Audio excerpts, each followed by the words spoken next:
L'époque contemporaine, l'Empire sous Napoléon Bonaparte. Son arrivée au pouvoir. Napoléon est un général qui dirige son armée avec poigne et efficacité. Il gagne de nombreuses batailles, en Italie, en Égypte, avec ses soldats.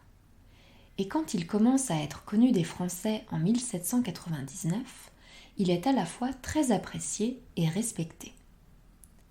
Il s'empare alors du pouvoir par un coup d'État la même année et devient premier consul. Il rétablit l'ordre et la paix dans le pays.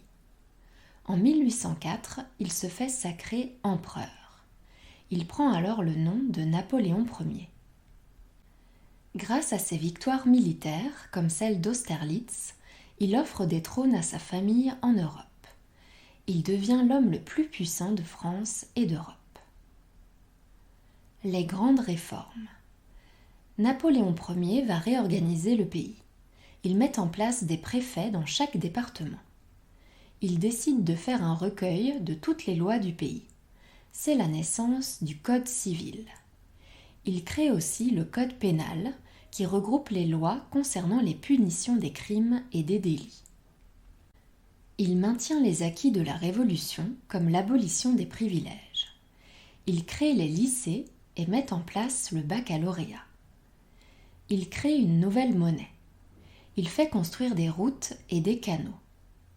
Il fait embellir la ville de Paris en ordonnant de grands travaux et fait notamment édifier l'Arc de Triomphe et des ponts sur la Seine. Un régime autoritaire. Napoléon ne respecte plus les libertés décrites dans la Déclaration des droits de l'homme et du citoyen. Il impose alors un régime autoritaire. Il supprime la liberté d'expression et vérifie tous les livres et les journaux. Rien n'est publié si cela critique le pouvoir.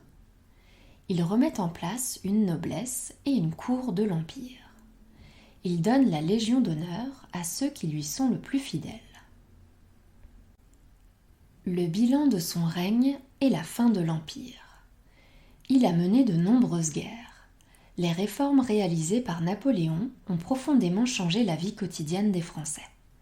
Mais il a réduit les libertés et l'égalité sociale acquises durant la Révolution. C'est un retour vers un régime de monarchie absolue. En 1814, il est exilé sur l'île d'Elbe.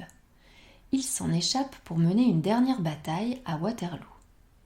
Ce sera sa dernière défaite. Il abdique en 1815 et s'exile sur l'île Sainte-Hélène où il mourra en 1821.